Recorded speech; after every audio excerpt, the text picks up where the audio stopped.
Kalau berzikir pakai lisan, hatinya mesti nyambung. Karena itu kenapa bilangannya banyak, untuk melatih hati sampai nyambung. Makanya disebut zikir. Zikir itu nyambung, artinya ingat. Zikir itu ingat, diucapkan berkali-kali itu untuk menyentuh hati supaya ingat. Antum saya ingatkan, besok hari Senin ya. Besok hari Senin. Besok hari Senin. Besok Bu hari Senin. 4 kali saya ingatkan, nggak ingat juga. Itu kalau bahasa Jepang itu tong teingen namanya. Masa 33 kali nyebut nggak ingat juga? Maka dari itu ulama itu karena tajam hatinya, firasatil mu'min haqqa, firasat orang beriman itu kalau semakin dekat dengan Allah semakin tajam. Lihat si fulan datang ingin perbaiki hati, ya, oh, udah kamu istighfar aja 100 kali. Kadang-kadang melihat, ya, oh ini keadaannya seperti ini. Ada seorang syekh di Saudi kejadian, itu ahli Quran, suka menerima setoran Quran.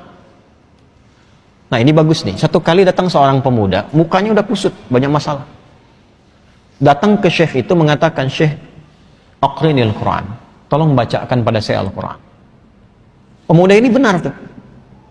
Sebab kalau mau tenang, maaf ya, ada banyak masalah atau yang sedang dihadapi, jangan banyak curhat di tempat yang tidak benar. Ya, media sosial itu tempat yang tidak benar untuk curhat. Allah sudah berikan medianya, ruangnya ada, masjid, datang ke masjid. Antum baru masuk aja, sebagian ketenangan sudah hadir. Wudu, atau buka mushaf, ya, curhatkan kepada Allah. Innama ashku bathi wa huzni ilallah. Di surat Yusuf kan demikian.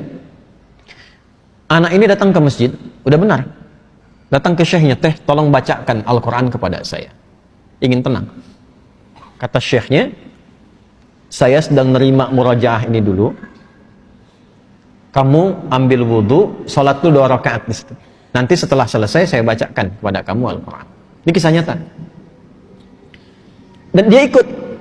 Makanya kalau guru katakan, ikut saja sepanjang guru itu thiqah.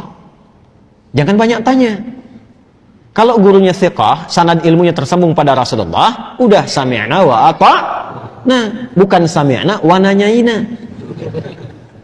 Kalau gurunya thiqah, itu thiqah. Makanya di Timur Tengah itu ada kualifikasi, ada ustaz, ada da'i, mubaligh, ada alim, ada mufti, ada qadhi. Kalau mufti sudah ngasih fatwa, jangan ditanya, itu aib. Apalagi ilmunya nggak nyampe. Ya, cuma problemnya kan di kita disebut ustaz semua. Sehingga sulit bedakan mana yang thiqah, mana yang tidak thiqah.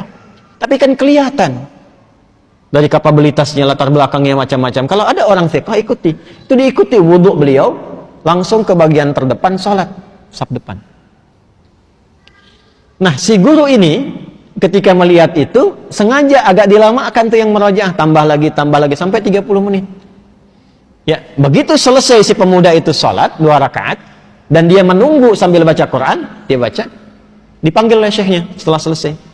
Ta'al. Begitu datang, sekarang sudah selesai, saya ingin bacakan pada engkau Al-Quran. Apa kata anak muda itu? Sudah syekh, saya sudah merasa enak sekarang, terima kasih katanya. Tidak jadi dibacakan Quran, langsung pulang. Muridnya penasaran, syekh, apa yang terjadi? Perhatikan baik-baik, jaga kalimatnya ya. Perhatikan baik-baik. Saya melihat ketika dia datang, itu rohnya sedang lapar. Rohnya sedang lapar. Ini bahasa majas maksudnya. Karena saat masuk tadi, mukanya itu kusut. Tapi begitu dia sholat, baca Quran, datang lagi mukanya sudah cerah. Kelihatan. Orang kan kalau punya beban, dengan tak punya beban, dari wajah kelihatan kan? Ya? Jawabannya sederhana. Saya melihat rohnya sedang lapar. Nah, di tubuh manusia itu kan ada 3. Ada fisik, ada akal, ada roh. Masing-masing butuh makanan. Fisik, makanan pokok. Ya, habis ini misalnya ada sarapan berjamaah. Kalau ada. Bisa. Nah, itu untuk fisik. Untuk fisik. Ya. Ada yang untuk akal, itu ilmu. Iqra bismi rabbikal ladzi khalaq. Afala yanzuruna ilal ibili kaifa khuliqat, atau afala yatadabbarunal Quran. Ngaji, belajar itu untuk akal. Tidak dipakai akalnya, tidak diberi makan, tidak belajar, tumpul. Itu pusing juga. Kalau ada orang sehari nggak belajar, itu tumpul, itu pusing itu. Makanya kalaupun tidak belajar, Allah tanamkan di telinga dan matanya supaya mendengar dan melihat, supaya ilmunya terisi. Jadi mendengar itu ada pengetahuan, melihat itu ada ilmu. Anak-anak jangan diperlihatkan yang tak penting, Bu, karena jadi ilmu awal untuk dia. Orang tua bicara kasar, terdengar anak ditiru karena ilmu dari situ. Yang pertama diberi itu pendengaran. Setelah itu tajam penglihatan. Apa yang dilihat, yang didengar, itu yang jadi ilmu. Nah, kita yang sudah balik menyiapkan waktu ngaji seperti ini. Tapi kalau anak-anak tuh mendengar. Saya waktu malam Jumat tuh masih ngisi itu offline. Itu pernah satu kali mengajar, ada anak jalan. Tuh bahagia mereka. Itu dunia anak-anak memang begitu. Jalan, ngobrol, naik ke pintu, bangku didorong-dorong, itu kan? Anak-anak ya, ingat, anak-anak tuh. Itu dunianya nggak apa-apa, nggak apa-apa. Satu kali orang tuanya mungkin melihat, wah ini khawatir mengganggu ke yang lain. Bagus orang tuanya. Dibawa keluar. Begitu mau dibawa keluar, saya bilang tunggu sebentar. Tunggu. Biar aja dulu, karena saya tidak merasa terganggu. Biar dulu. Boleh jadi orang tua yang menyimak pun, maaf, yang ditangkap tidak lebih banyak daripada anak itu yang kelihatan bermain. Saya tanya anaknya, dia mampu mengulang apa yang saya sampaikan. Yang bapaknya belum tentu bisa. Dari situ masuk ya tuh. Ilmu masuk dari situ. Nah, seperti halnya fisik butuh makanan, akal butuh makanan, ini roh pun butuh makanan.